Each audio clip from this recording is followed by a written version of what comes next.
بسم اللہ الرحمن الرحیم الرحمن علم القرآن.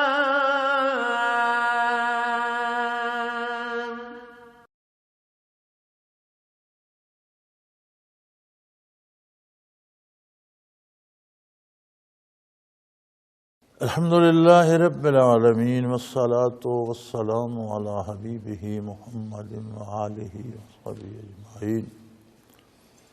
اعوذ باللہ من الشیطان الرجیم. بسم اللہ الرحمن الرحیم. کذبت قوم لوط المرسلین اذ قال لهم اخوهم لوط الا تتقون انی لکم رسول امین فاتقوا اللہ وأطیعون وما اسألکم علیہ من اجر ان اجری الا علی رب العالمین اتاتون الذکران من العالمین وتذرون ما خلق لکم ربکم من ازواجکم بل انتم قوم عادون قالوا لئن لم ينتهِ يا لوط لنكونن من المخرجین قال انی لعملکم من القالین. اللہم سبحانک لا علم لنا الا ما علمتنا انک انت العلیم الحکیم. رب اشرح لی صدری ویسر لی امری واحلل عقدۃ من لسانی یفقہوا قولی. رب زدنی علما. مولاي صل وسلم دائما ابدا علی حبیبک خیر الخلق کلہم.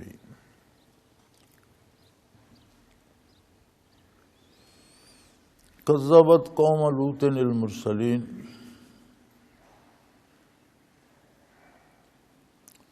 حضرت لوط علیہ السلام کی قوم نے بھی اللہ کے رسولوں کو جھٹلایا اور ان کی رسالت کا اقرار کیا، ان پر ایمان نہ لائے.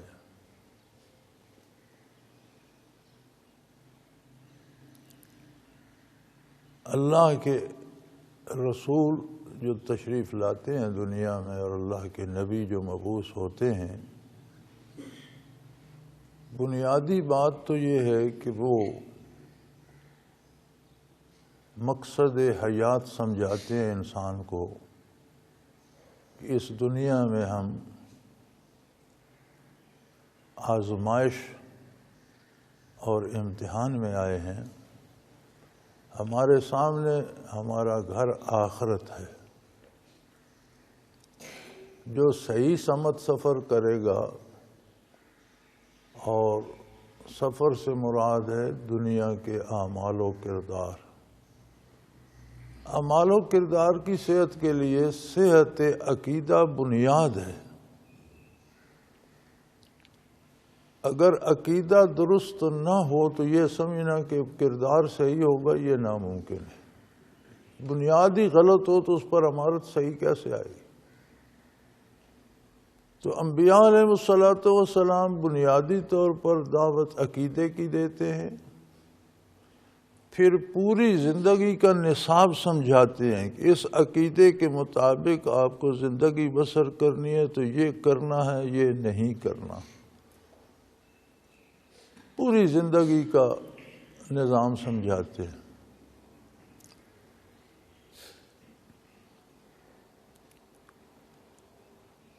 لوگ چونکہ عقیدے کی جگہ کچھ غلط نظریات رکھ لیتے ہیں. عقیدہ ذات باری پر ایمان لانے کا ایک خانہ ہے جو ہر انسان میں فطری طور پر موجود ہے. لوگ وہاں بت رکھ لیتے ہیں، فرضی خداؤں کو بٹھا لیتے ہیں.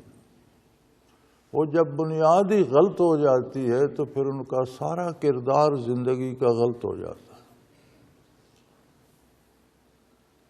ہمارے ہاں ایک غلط فہمی بڑی عام ہے کہ یہ لوگ اکثر ہمارے مسلمان بھائی یہ کہتے ہیں کہ جی یہ جو کافر قومیں ہیں یہ بڑی دیانتداری سے کام کرتی ہیں. حضرت رحمۃ اللہ علیہ کی محفل میں ہم حاضر تھے، قاضی ثناء اللہ مرحوم موجود تھے، بہت سادے آدمی تھے قاضی صاحب، اور زیادہ عمر بھی تھی، ضعیف بھی تھے۔ تو کسی نے بات کی، ان دنوں ہندوستان کا وزیر اعظم نہرو مرا تھا، تو کسی نے بات کی کہ بہت دانشور سیاستدان تھا، بہت عقل مند تھا۔ تو قاضی صاحب اپنے دھیان میں بیٹھے تھے، لیکن اس بات پر چونک گئے اور انہوں نے سر اٹھا کے کہا، کیا کہہ رہے ہو؟ بہت عقل مند تھا؟ خواک عقل مند تھا، عقل مند ہوتا تو ایمان لے آتا۔ خاک عقل مند تھا جو ہندو مر گیا۔ تو انسان کی یہ جہالت ہے کہ وہ فرضی خداؤں سے اس کی خانہ پوری کر لیتا ہے۔ پھر جب اگر کوئی جیسے ہم کہتے ہیں جی یہ کافر بڑی دیانتداری سے کام کرتے ہیں، میرے بھائی ان کی دیانتداری بھی دنیا کے لیے ہے۔ کوئی چیز ایجاد کرتے ہیں، کوئی دوائی بناتے ہیں، آپ کو کیا پتا کہ ان دواؤں سے وہ کتنے اربوں کماتے ہیں، اور اتنی دیانتدار ہیں کہ 5-6 سال ایک دوائی کے اشتہار آتے رہتے ہیں، جب خوب پیسہ کما لیتے ہیں پھر کہتے ہیں یہ تو دوائی اچھی نہیں تھی، اس کے بدلے یہ ہے۔ یعنی وہ اس انداز سے بدمعاشی کرتے ہیں کہ ہمارے لوگوں کو سمجھ بھی نہیں آتی۔ تو جب ایمان نہ ہو تو دیانت و امانت کہاں سے آ گئی؟ وہ جو بظاہر ہمیں دیانت و امانت نظر آتی ہے، وہ بھی کسی دنیاوی فائدے اور لالچ کے لیے کی جاتی ہے۔ انبیاء جب آتے ہیں تو انسان کی یہ ساری بنائی ہوئی عمارت عقیدے سے لے کر کردار تک ڈھا دیتے ہیں، چونکہ غلط ہوتی ہے۔ فرضی خداؤں کو دلوں سے نکالو، اللہ رب العزت پر ایمان لاؤ، اور زندگی پوری اللہ کے نبی کی تعلیمات کے مطابق بدل دو۔ یہ اتنا آسان کام نہیں ہے۔ یہ بڑے خوش نصیب ہوتے ہیں وہ لوگ جنہیں یہ نعمت نصیب ہوتی ہے۔ ہر آدمی اپنے طرز حیات پہ مصر ہوتا ہے، کوئی بندہ اپنے آپ کو غلط نہیں سمجھتا، وہ سمجھتا ہے میں ہی ٹھیک کر رہا ہوں جو کر رہا ہوں۔ تو پھر لوگوں کی اکثریت انکار کر دیتی کہ کیوں ہم کسی کے کہنے پر سارا نظام عقیدے سے لے کر عمل تک بدل دیں۔ اب تو ہمارا عالم تو یہ ہے کہ ہم نے انبیاء کی دعوت، حضور نبی کریم صلی اللہ علیہ وسلم کی دعوت قبول کر لی، کلمہ قبول کر لیا، آخرت مان لی، فرشتے، قیامت، عذاب ثواب مان لیا۔ یہ ماننے کے باوجود ہم عمل شریعت پہ نہیں کرتے، اپنی مرضی پہ کرتے۔ ساری ضروریات دین ماننے کے بعد ہم یہ چاہتے ہیں کہ عمل ہماری مرضی کے مطابق ہو، بس ہمیں بخشش ہو جائے۔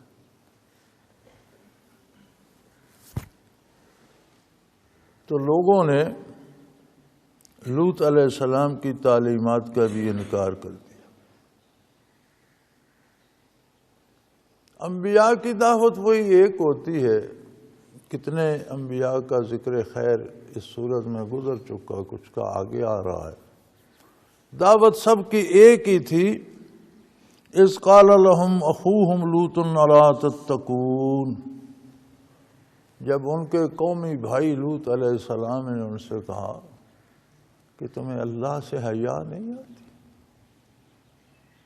وہ جو تمہارا خالق و رازق ہے تم اس پر یقین نہیں رکھتے، اس پر اعتماد نہیں کرتے، اس کو نہیں مانتے، اور جب اس سے بغاوت کر کے زندگی گزارتے ہو تو تمہیں کوئی خوف نہیں آتا اپنے کردار سے کہ اس کا نتیجہ کیا ہوگا؟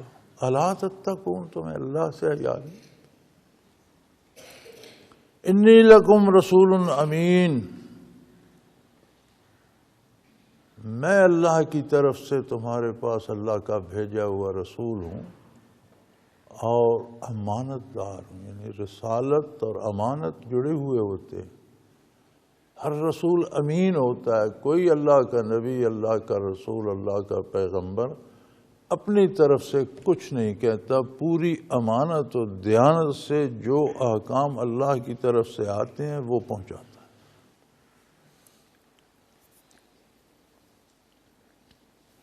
فاتقوا اللہ وأطیعون، اللہ جل شانہ سے اپنا تعلق درست کرو۔ فاتقوا اللہ، اللہ کریم سے اپنے تعلقات صحیح کر لو، درست کر لو۔ وَأَطِيعُونَ، کیسے ہوں گے؟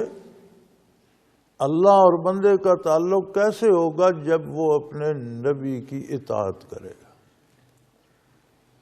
اطاعت پیغمبر کے باہر کوئی ایسا راستہ نہیں جو بارگاہ الوہیت کو جاتا ہو۔ سارے راستے گمراہی کے ہیں، بربادی کو جاتے ہیں، جہنم کو جاتے ہیں، ناکامی کو جاتے ہیں۔ کامیابی کا راستہ صرف ایک ہے کہ اللہ کے رسول کا اتباع کیا جائے، خلوص دل سے کیا جائے، پوری محنت سے کیا جائے۔ اور پھر رسالت و نبوت جو ہے وہ اپنا کوئی بدلہ دنیا داروں سے نہیں مانگتی۔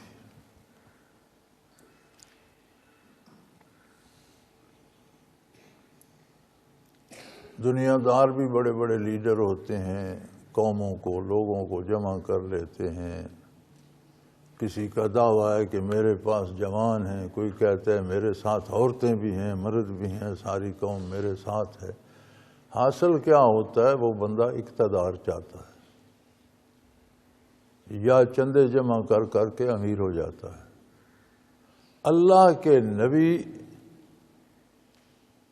ماننے والوں سے کچھ نہیں چاہتے، اور نہ کوئی ماننے والا ان کا اجر دے سکتا ہے۔ جتنا بڑا عظیم کام وہ کرتے ہیں کہ بندے کو اللہ سے ملا دیتے ہیں، اس کا معاوضہ کوئی نہیں دے سکتا۔ فرمایا میں تم سے کوئی اجر نہیں چاہتا، مجھے تم سے کسی بدلے کی، کسی دولت کی، کسی ووٹ کی، کسی اقتدار کی ضرورت نہیں ہے، اس لیے کہ میں کام اللہ کا کر رہا ہوں جو کائنات کا پالنے والا ہے، ذرے ذرے کا خالق ہے، اسے قائم رکھنے والا، اسے پالنے والا ہے، رب العالمین ہے، تمام جہانوں کا پالنہار ہے۔ میں اس کا کام کر رہا ہوں، مجھے معاوضہ بھی وہی دے گا۔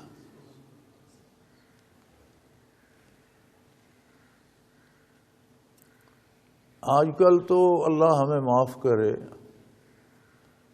ہمیں بعض کہنا آ جائے تو پھر ہم 15 منٹ کی تقریر کے 15,000 لے لیتے ہیں، 15 لاکھ بھی، لاکھوں بھی اب کل تو لے لیتے ہیں۔ 1 گھنٹہ تقریر کریں گے، ہوائی جہاز کا ٹکٹ بھی دو گے، 5 سٹار ہوٹل میں رہائش بھی دو گے، اور اتنی فیس بھی دو گے۔ اللہ کا دین فروخت کرنے کے لیے نہیں ہے۔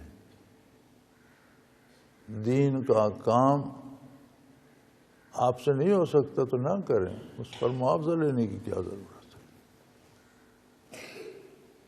تو انبیاء کا اور خاصان خدا کا، اللہ کے بندوں کا یہ طریقہ ہوتا ہے کہ وہ اللہ کا کام اللہ کے لیے کرتے ہیں اور اپنی روزی معروف ذرائع سے پیدا کرتے ہیں۔ کھانے کے لیے، بچے پالنے کے لیے اپنی روزی معروف ذرائع سے پیدا کرتے ہیں۔ تو فرمایا ما اسألکم علیہ من اجر، میں تم سے کوئی معاوضہ نہیں چاہتا کہ مجھے بادشاہ بنا دو، یا مجھے دولت دے دو، یا مجھے یہ دے دو، یا مجھے وہ دے دو۔ ان اجری الا علی رب العالمین، میرا اجر اس ذات کے ذمے ہے جو کائنات کے ذرے ذرے کو پال رہا ہے، جس کی بارگاہ میں کسی چیز کی کوئی کمی نہیں ہے، اور جس کا میں پیغام لایا ہوں، جس کا کام کر رہا ہوں۔ اب ان میں خرابی کیا تھی بنیادی؟ فرمایا اتاتون الذکران من العالمین، یار دنیا میں تم واحد قوم ہو جو لڑکوں سے بدکاری کرتے، یہ تو دنیا کی کوئی قوم ایسا تو نہیں کرتی، کیسے عجیب لوگ ہو تم۔ تم نے غیر فطری عمل کو زندگی کا شعار بنا لیا ہے۔ اتاتون الذکران من العالمین، دنیا میں تم ہی ہو جو مرد سے برائی کرتے ہو، غیر فطری برائی کرتے ہو، لڑکوں سے برائی کرتے ہو۔ وَتَذَرُونَ مَا خَلَقَ لَكُمْ رَبُّكُمْ مِنْ أَزْوَاجِكُمْ، اور اللہ نے زندگی میں جو تمہارے جوڑے بنائے تھے، تمہاری بیویاں تمہیں عطا کی، ایک مخلوق تمہارے برابر کی پیدا کی، اسے تم نے چھوڑ دیا۔ وَلَنْتُمْ قَوْمٌ عَادُونَ، تم بہت حد سے گزر جانے والی قوم، تم حد سے گزر چکے ہو۔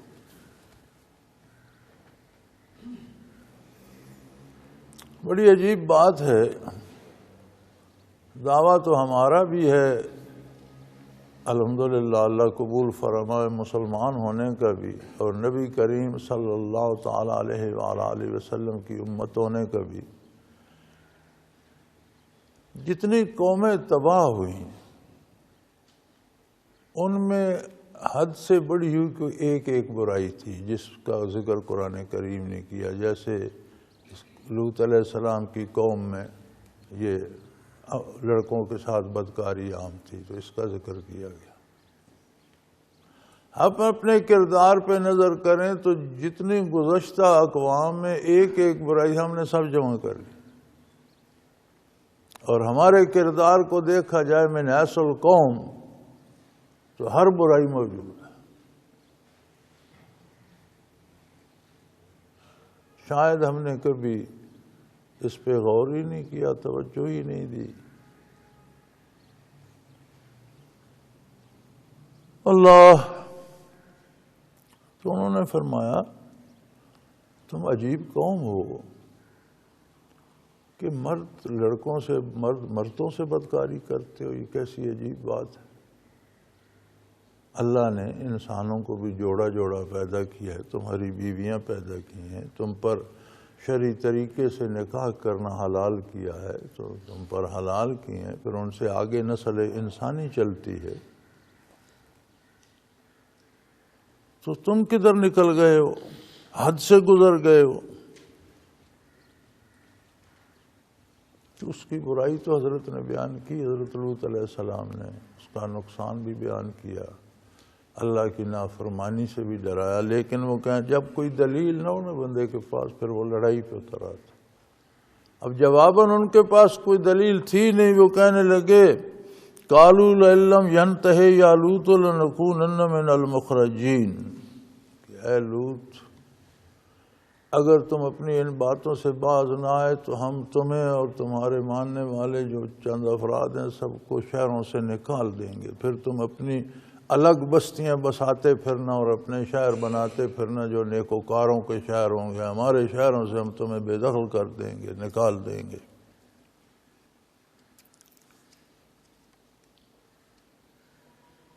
انہوں نے فرمایا قال انی لعملکم من القالین، تمہارے کردار سے میں بہت بیزار ہوں، میں ویسے بھی تم جیسے لوگوں میں رہنا پسند نہیں کرتا، مجھے تمہارے ساتھ رہ کر کوئی خوشی نہیں ہے، کوئی مسرت نہیں ہے، میں ویسے بھی تم سے الگ رہنا چاہتا ہوں، تم مجھے کیا نکالو گے، میں تو اللہ کا پیغام تمہیں پہنچا رہا ہوں، توبہ کرو تو بات بنے، میری اطاعت کر لو تو ہدایت پا جاؤ گے، اگر تم اپنے اسی کردار پر رہو تو میں تو ویسے تمہارے اس کردار سے بیزار ہوں، میں تو ایسے لوگوں میں رہنا ہی نہیں چاہتا، تم مجھے کیا دھمکی دے رہے ہو کہ ہم تمہیں شہروں سے نکال دیں گے، میں ایسے شہروں میں رہنا پسند ہی نہیں کرتا، میں تو اللہ کے حکم سے پابند ہوں، مجھے حکم ہوا ہے تم تک بات پہنچانے کا، میں اللہ کی بات تم تک پہنچا رہا ہوں، مجھے تم میں رہنے کا کوئی شوق نہیں ہے۔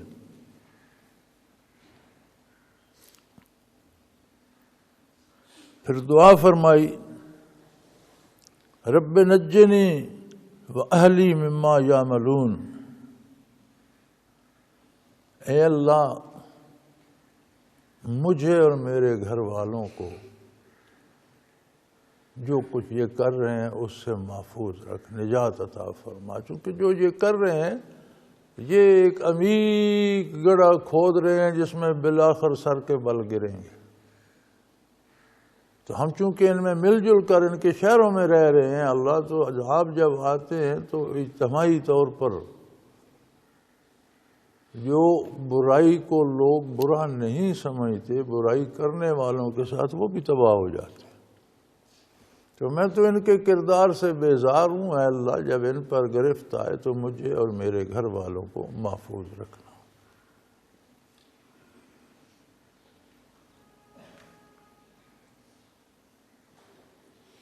اب اہل میں بھی یہاں صرف آپ کے اہل خانہ مراد نہیں ہیں، بلکہ جتنے لوگ بہت تھے یا تھوڑے جو آپ پر ایمان لائے اور آپ کی اطاعت اختیار کی، وہ اس میں شمار ہوتے۔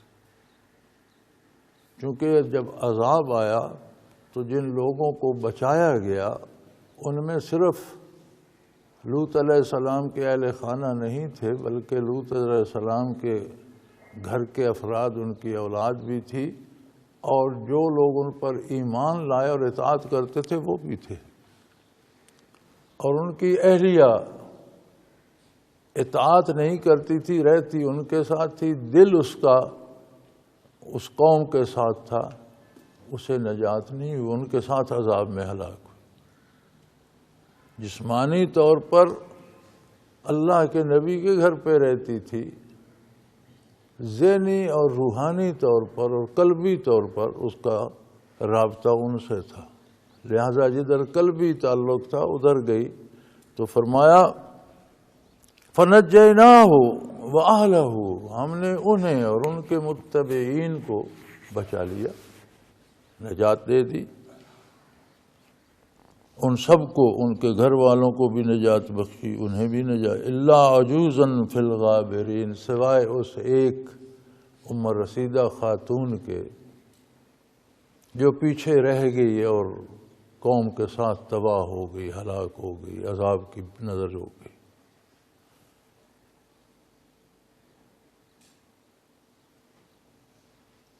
تو یہاں سے یہ بھی سمجھ لینا چاہیے کہ بات کردار پر ہے، کردار ویسا ہوتا ہے جیسا دل چاہے، آدمی وہ کرتا ہے جو اس کا دل چاہتا ہے۔ اگر دل نبی کی نافرمانی پہ خوش ہے تو فرمانبرداروں میں شمار ہونا مشکل ہے۔ دعویٰ تو ہم کرتے ہیں غلامی کا، دعویٰ تو ہم کرتے ہیں امتی ہونے کا، دعوے تو ہمارے بڑے بڑے ہیں، لیکن دیکھا کردار جاتا ہے کہ اس کا دل کدھر الجھا ہوا ہے۔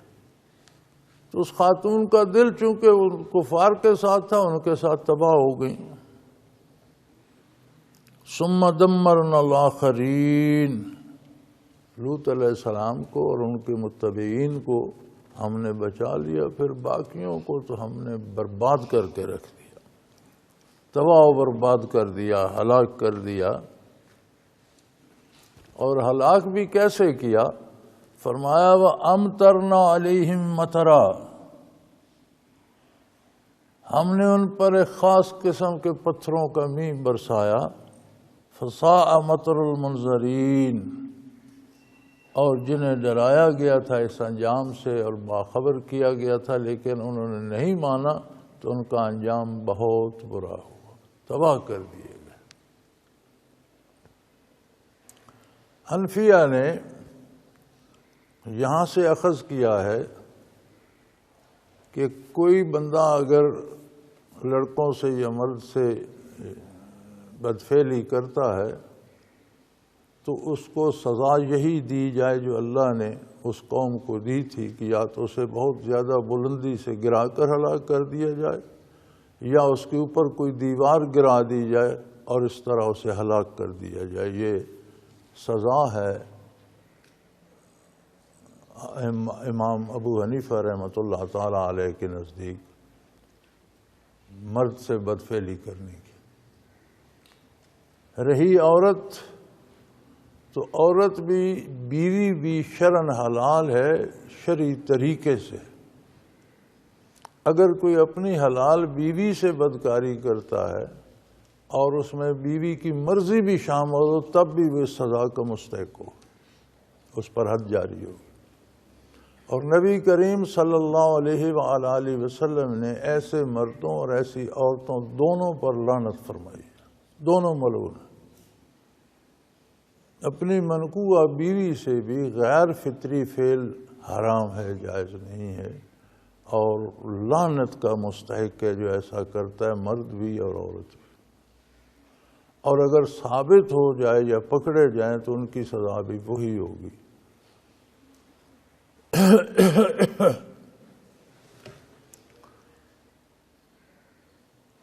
تو یہ 4 بڑے بڑے شہر تھے اس قوم کے۔ اللہ کریم نے یہ سزا دی کہ زمین کی 7ویں تہ تک فرشتے نے اکھیڑ کر وہ خطہ زمین اٹھا لیا،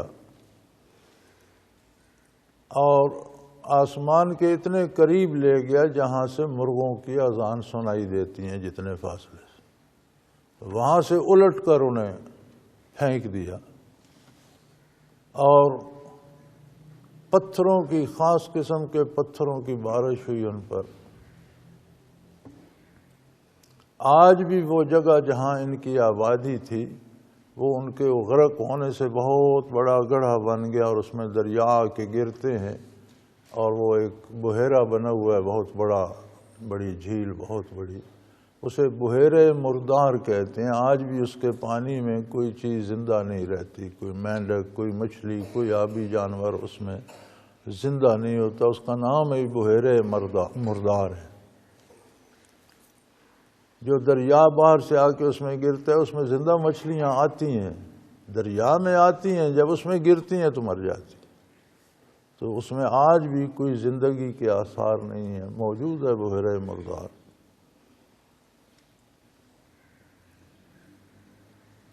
تو فرمایا فساء مطر المنذرین، جنہیں ڈرایا گیا تھا، متنبہ کیا گیا تھا، نہ مانے تو پھر کتنی عجیب اور کتنی تباہ کن اور کتنی سزا دینے والی بارش ہوئی ان پر۔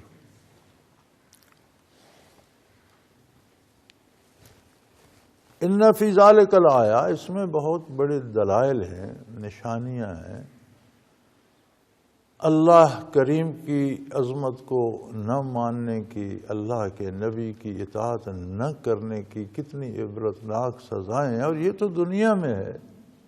اب آخرت میں ہمیشہ ہمیشہ کے لیے وہ کیا بھگتیں گے، وہ تو آگے ہے۔ وما کان اکثرہم مومنین، اگرچہ بہت بڑے دلائل ہیں لیکن ان میں پھر بھی اکثریت تباہ ہوئی، ایمان کر نہ دیا، انہوں نے ایمان نہ لائے۔ وَإِنَّ رَبَّكَ لَهُوَ الْعَزِيزُ الرَّحِيمُ، اور یقیناً آپ کا پروردگار غالب ہے، جب چاہے جو چاہے کر سکتا ہے، کوئی اس کی گرفت سے بھاگ نہیں سکتا، کوئی اس کے علم سے باہر نہیں ہے، کوئی اس کی قدرت کاملہ سے باہر نہیں ہے، لیکن وہ الرحیم ہے، بہت رحم کرنے والا ہے۔ تو جو لوگ دنیا میں گزر کر رہے ہیں، یہ اس کی رحمت ہے کہ وہ ان پر گرفت نہیں کر رہا، لیکن وہ یہ نہ سمجھے کہ ان کا کوئی کر کچھ نہیں سکتا۔ جب وہ چاہے، جس پہ چاہے، جس امر پہ چاہے گرفت کر لے تو کوئی بچ نہیں سکتا، کوئی بھاگ نہیں سکتا، کوئی کہیں چھپ نہیں سکتا، وہ غالب ہے، لیکن وہ بہت بڑا مہربان ہے۔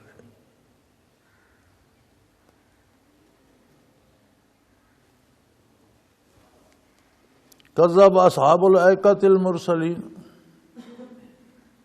اسی طرح جنگلوں میں رہنے والے لوگوں نے بھی اللہ کے رسولوں کی تعلیمات کا انکار کیا۔ یہ شعیب علیہ السلام کی قوم تھی، اور جہاں یہ رہتے تھے اس زمانے میں ان کے گرد گرد بہت بڑے عظیم جنگل تھے، تو ان کو پکارا ہی گیا اصحاب الایکہ، جنگلوں میں بن میں رہنے والے لوگ۔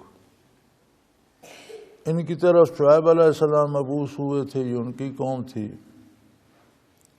انہوں نے بھی انکار کیا۔ میں نے عرض کیا نا کہ انسان نے اپنے طور پر اللہ کی ذات کی جگہ بھی کوئی بت بٹھایا ہوا ہوتا ہے، کردار کے لیے بھی اپنے نفع نقصان خود مقرر کیے ہوتے ہیں، یہ کروں گا تو نفع ہوگا، یہ کروں گا نقصان۔ وہ جب سارا کچھ اسے بدلنا پڑتا ہے مرضیات باری اور تعلیمات رسالت کے مطابق تو وہ بھاگ جاتا ہے۔ تو اب اس نئے زمانے میں تو ہم نے یہ راہ نکالی ہے کہ اللہ کو بھی کہو مانتے ہیں، رسول اللہ صلی اللہ علیہ وسلم کو بھی کہو مانتے ہیں، آخرت کو بھی کرو اپنی مرضی۔ یہ ایک نئی راہ ہے، یعنی جو لوگ نہیں مانتے تھے وہ انکار کر دیتے تھے، جو مانتے تھے وہ مکمل اطاعت کرتے تھے۔ اب اس زمانے میں ایک تیسرا طبقہ بھی آ گیا، ہم اس تیسرے طبقے کو بھی دیکھ رہے ہیں جو کہتا ہے میں مانتا ہوں اطاعت نہیں کرتا۔ یہ ایسی عجیب بات ہے کہ اللہ ہی ہمیں ہدایت دے اور معاف فرمائے، ورنہ ہمارا بھی انجام بڑا خطرناک ہو سکتا ہے۔ تو بن کے رہنے والوں نے بھی، جنگل کے باسیوں نے بھی اللہ کے پیغمبروں کی تعلیمات کا انکار کیا۔ اذ قال لهم شعیب الا تتقون، جب شعیب علیہ السلام نے انہیں یہ دعوت دی کہ کچھ اللہ کا خوف کرو، اس کی عظمت کا اقرار کرو، اس کی کائنات میں بستے ہو، اس کا دیا کھاتے ہو اور اس کی بات نہیں مانتے ہو، کیسے عجیب لوگ ہو۔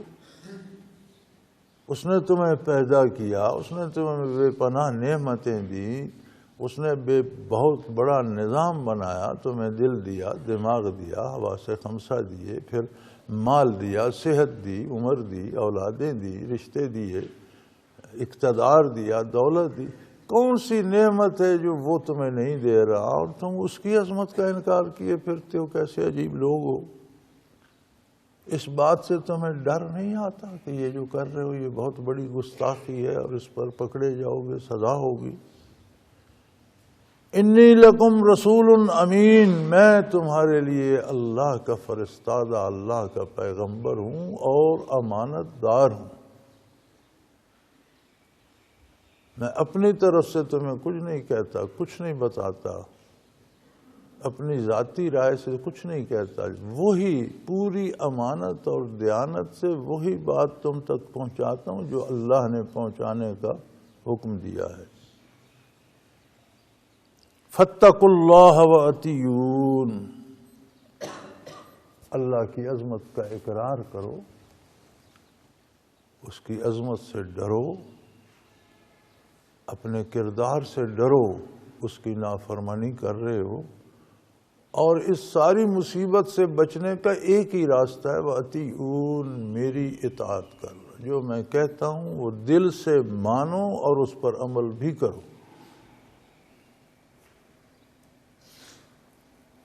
اور اس سارے کام کی میں تم سے کوئی اجرت نہیں چاہتا، وَمَا أَسْأَلُكُمْ عَلَيْهِ مِنْ أَجْرٍ، مجھے تم سے کسی معاوضے کی ضرورت نہیں ہے کہ مجھے بادشاہ بنا دو یا مجھے لیڈر بنا دو یا مجھے پیسے اکٹھے کر دو، نہیں، تم سے مجھے کچھ نہیں چاہیے، تم اللہ کی عظمت کا اقرار کر لو اور اللہ کی اطاعت کر لو۔ کیا اطاعت ہے اور کیا اطاعت نہیں ہے یہ بتانا میری ذمہ داری ہے، اللہ نے مجھے رسول مبعوث کیا ہے۔ اللہ کی صفات کیسی ہیں، اللہ پر ایمان کیسے لانا چاہیے، آخرت کیا ہے، عمل کا بدلہ کیا ہے، کون سا عمل درست ہے، کون سا غلط ہے، یہ تم تک پہنچانا میری ذمہ داری ہے، اور یہ میں اللہ کی رضا کے لیے پہنچا رہا ہوں۔ ان اجریہ الا علی رب العالمین، میرا صلہ اس ذات وحدہ لا شریک پر ہے جو تمام کائنات کا خالق، مالک، پالنہار ہے، جس نے تمہیں بھی دیا ہے، جس نے تم سے پہلوں کو بھی دیا ہے، جو تم سے بعد والوں کو بھی دے رہا ہے، مجھے بھی وہ دے گا، میں تم سے نہیں کچھ مانگتا۔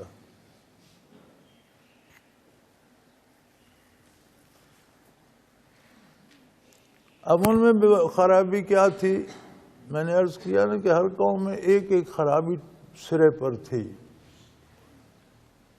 وہ ڈنڈی مارتے تھے ناپ تول میں، دو کام ان کے جو تھے وہ عجیب تھے. ایک ناپ تول میں ڈنڈی مارتے تھے اور لوگوں کو لوٹتے تھے. مال دیتے وقت کم مال دیتے تھے، خریدتے وقت فالتو لے آتے تھے، قیمت لیتے وقت فالتو لے لیتے تھے، دیتے وقت کم دیتے تھے. یعنی لین دین میں بددیانتی کر کے مال بنانا ان کا شعار بن گیا تھا. تو انہوں نے فرمایا وَأَوْفُوا الْكَيْلَ وَلَا تَكُونُوا مِنَ الْمُخْسِرِينَ. تم لوگ پورا پورا ناپا کرو. بددیانتی لین دین میں بددیانتی چھوڑ دو. جو چیز جیسی ہے ویسی بیچو، جتنی اس کی قیمت ہے اتنی لو. قرآن کریم دعوت عمل دیتا ہے، عقیدہ بھی بتاتا ہے، صحیح عمل بھی بتاتا ہے. یہ جو اذکار انبیاء اور اقوام کے قصے ہیں یہ بطور دلیل لاتا ہے کہ اس قوم نے یہ جرم کیا، اسے یہ سزا ملی، تاکہ ہم اس جرم سے بچ جائیں اور اس سزا سے بچ جائیں. تو ان میں ہمارے ہاں دیکھ لو کہاں ناپ تول پورا ہے. ہماری بھی اکثریت کی یہ کوشش ہوتی ہے کہ جو دوں وہ تھوڑا ہو، جو لوں وہ زیادہ ہو. جو چیز دی جائے اس کے اوپر بڑی چمک دمک ہو، اندر خواب بھوسا بھرا ہو. تو فرمایا وَأَوْفُوا الْكَيْلَ، پورا پورا ناپا کرو. لینے وقت بھی، دیتے وقت بھی. لیتے وقت قیمت پوری دو، دیتے وقت مال پورا دو، کوالٹی پوری ہو، وزن پورا ہو، ناپ تول پورا ہو. وَلَا تَكُونُوا مِنَ الْمُخْسِرِينَ، اور دوسروں کا نقصان کرنے والے نہ بنو.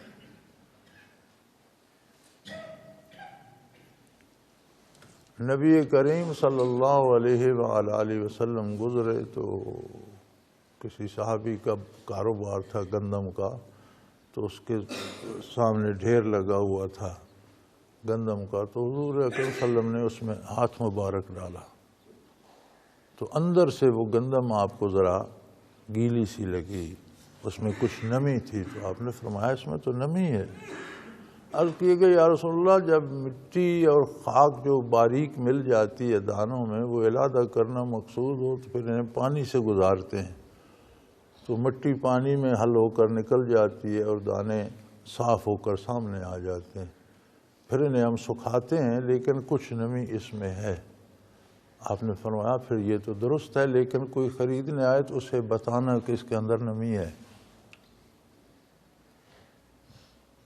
فرمایا یہ ضروری ہے اگر اسے صاف کرنے کے لیے پانی سے گزارنا، تو اب یہ اوپر کے دانے تو خشک ہو گئے، اندر میں کچھ نمی ہے، تو جو گاہک آیا اسے یہ بتانا کہ ہاتھ ڈال کر دیکھ لو اس کے اندر تھوڑی بہت نمی بھی ہے. یہ طریقہ کاروبار کا حضور صلی اللہ علیہ وسلم نے سمجھایا. جس کے پیسے لیتے وہ مال پورا دو، کوالٹی پوری دو، خریدتے ہو تو قیمت پوری دو اور وزن بھی پورا لو. وزنوا بالقسطاس المستقیم، ترازو سیدھی رکھ کے تولو، ڈنڈی نہ مارو. ہمارے ہاں تو اب یہ بھی ہے نا، تولتے وقت یہ انگلی تھوڑی سی اس در کر دیتے ہیں، یا وہ کانٹا ہی ایسا رکھتے ہیں، یا اوزان تولنے والے جو ہیں ان میں کمی کر دیتے ہیں، ناپ تول میں کمی کر دیتے ہیں.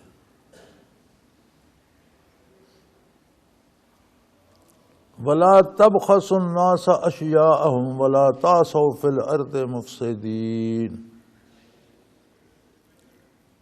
چیزوں میں لوگوں کا نقصان مت کرو اور اللہ کی زمین پر فساد مت پھیلاؤ. دیکھو کہاں کا رشتہ کہاں جڑ رہا ہے کہ اگر تم ناپ تول میں کمی کرو گے تو تمہاری قوم میں فساد پیدا ہو جائے گا. ابتداءً احتجاج ہوگا کہ میں نے گھر جا کر دیکھا وہ چیز صحیح نہیں تھی، تو بیچنے والا کہے گا مجھ سے تو اپنی دیکھ بھال کر کے لے گئے ہو. پھر یہاں سے اگلے کے دل میں ایک جذبہ انتقام کا پیدا ہوگا، وہ تمہارا نقصان کرنا چاہے گا، پھر بدلے میں تم کرنا چاہو گے، تو پوری قوم فساد میں مبتلا ہو جائے گی، لڑائی میں مبتلا ہو جائے گی۔ اب اگر ہمارے ہاں ناپ تول میں کمی کا رواج ہے اور دھوکے سے پیسے لینے کا رواج ہے تو فساد کی بھی دیکھ لو حد ہو گئی ہے۔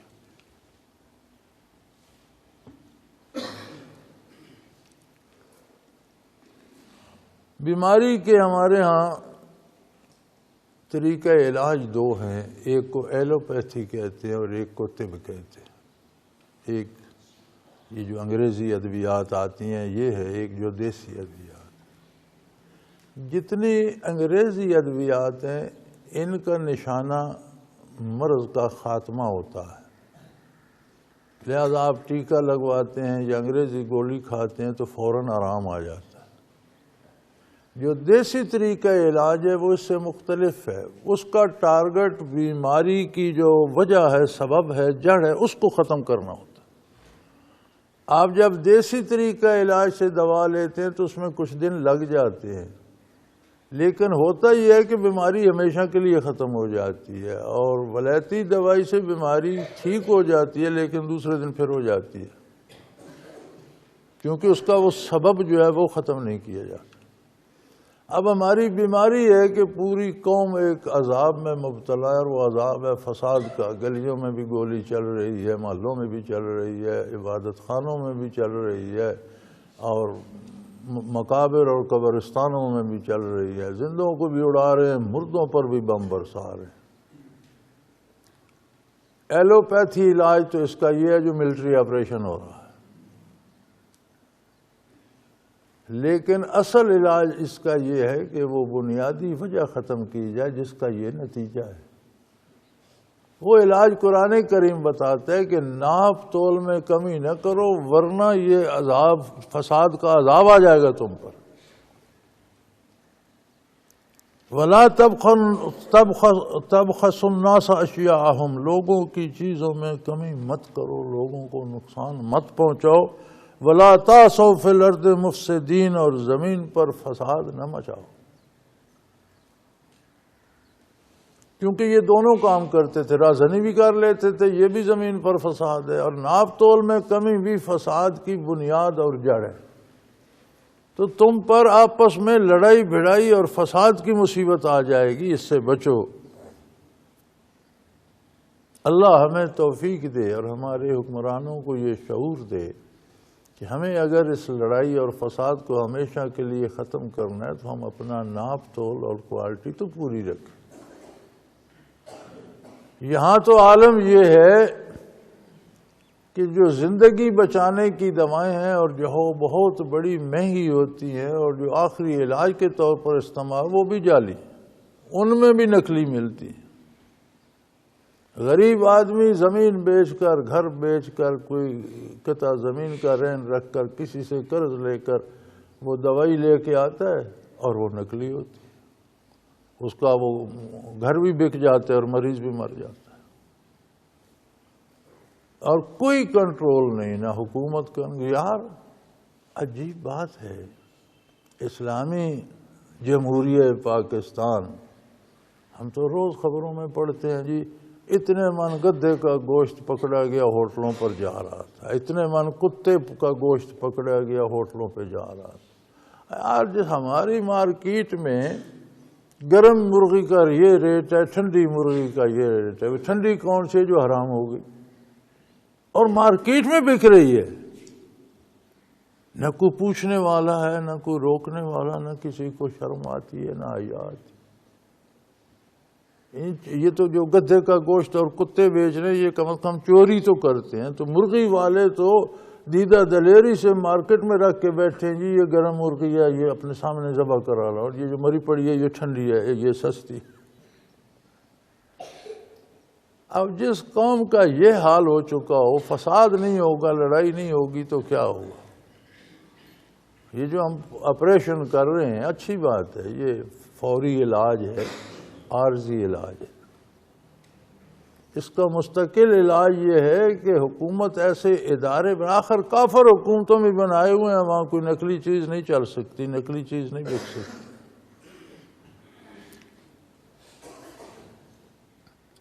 میں ایک دفعہ نیو یارک میں تھا، تو ایک دکان پر میں نے ایک چھوٹا سا چاقو دیکھا تو مجھے پسند آیا، تو میں نے خریدنا چاہا تو میں نے کھول کے دیکھا تو اس پر لکھا ہوا تھا میڈ ان کوریا۔ تو میں نے دکاندار سے کہا یار یہ تو تم کوریا کا بیچ رہے ہو، تو وہ مجھے کہنے لگا آپ امریکہ سے خرید رہے ہیں، اس کی کوالٹی A1 ہوگی۔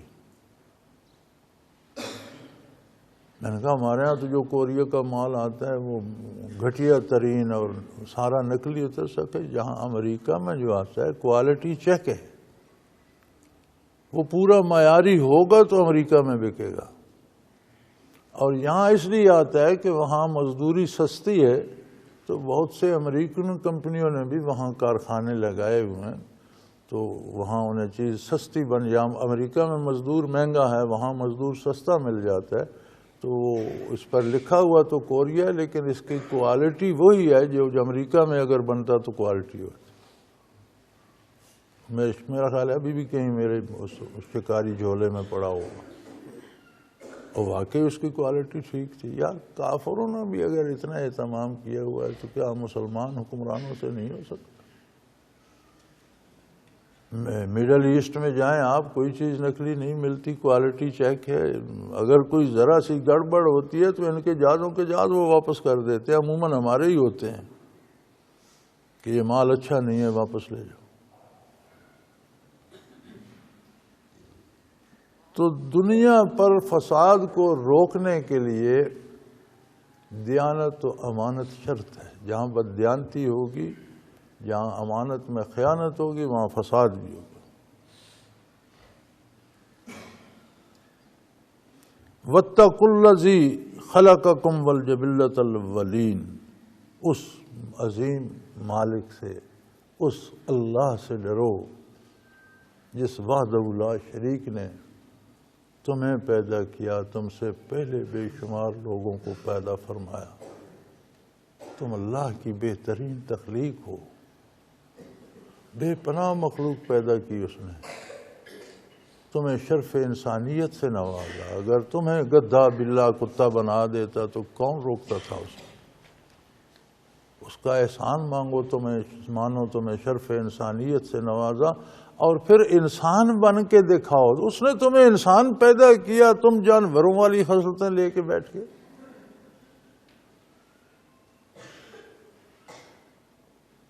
قالوا انما انت من المسحرین،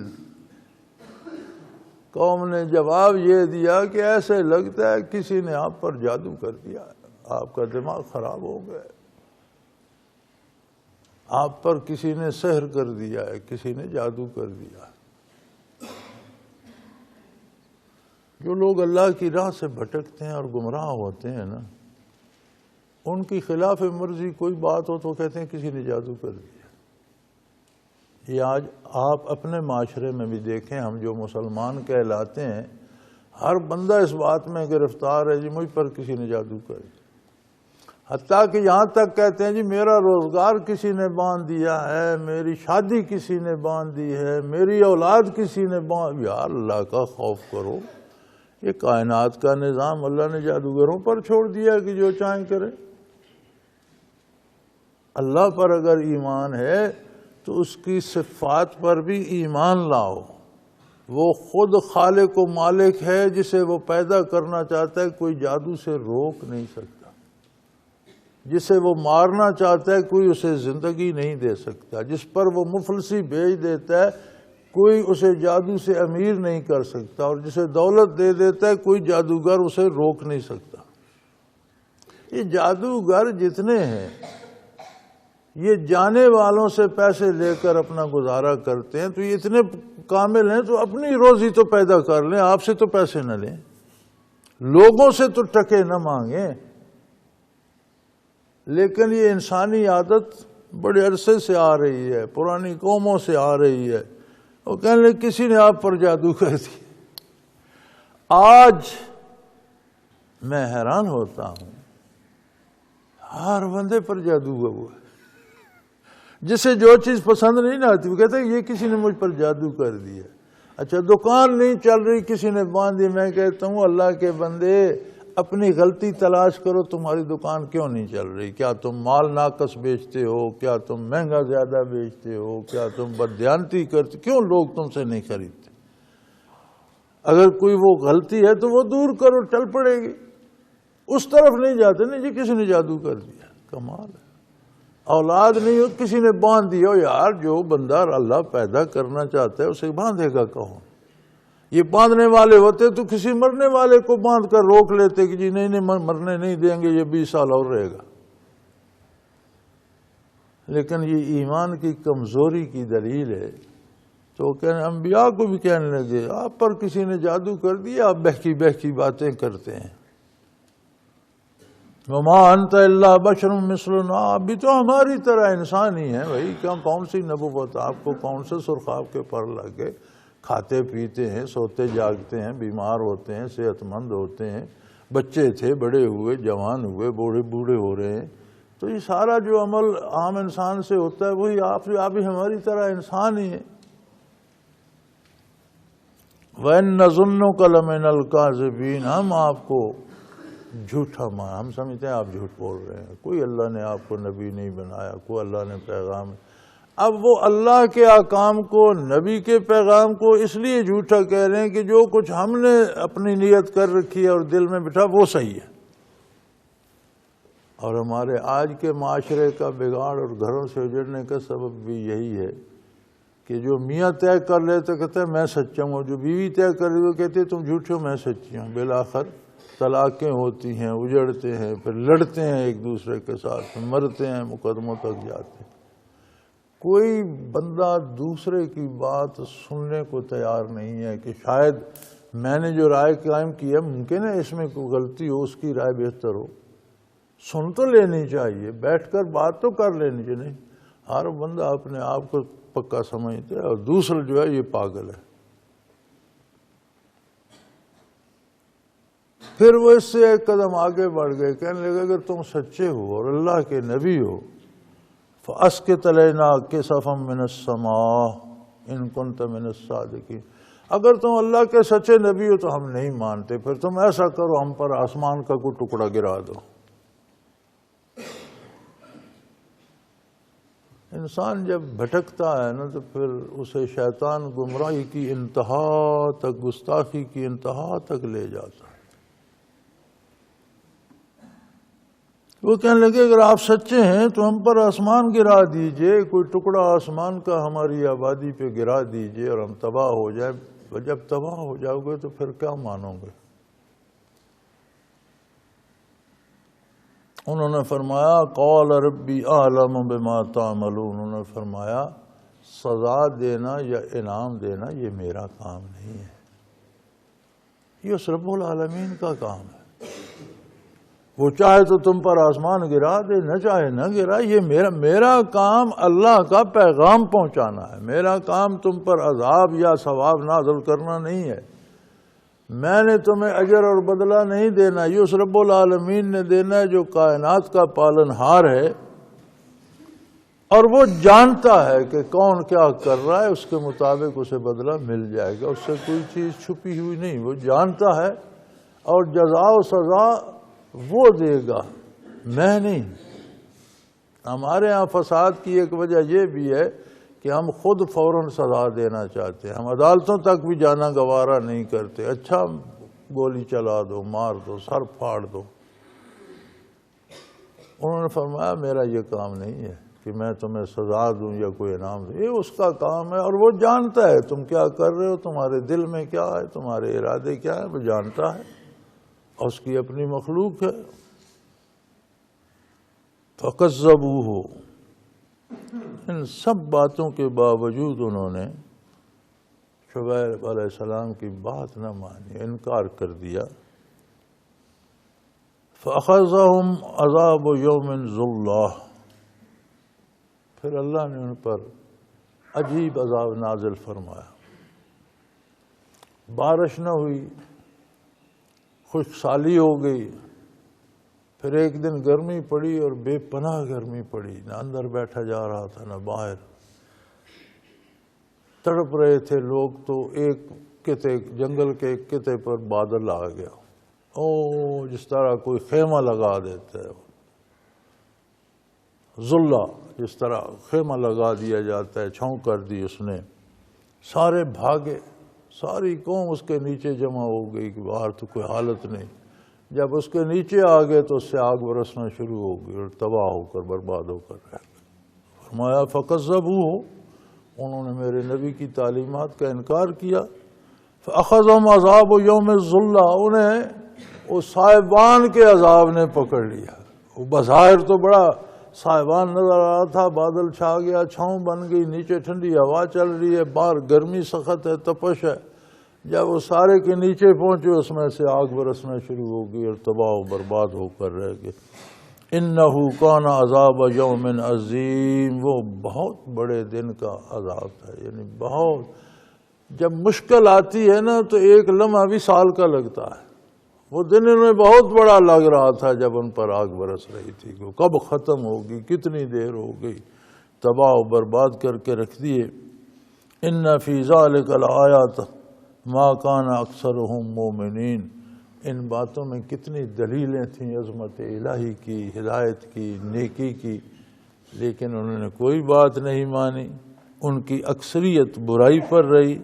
وَإِنَّ رَبَّكَ لَهُوَ الْعَزِيزُ الرَّحِيمُ، اور بے شک آپ کا پروردگار غالب ہے، کوئی پھر اس سے بھاگ نہیں سکا، کوئی اس کے عذاب سے بچ نہیں سکا، کوئی اس کی گرفت سے جا نہیں سکا، وہ غالب ہے۔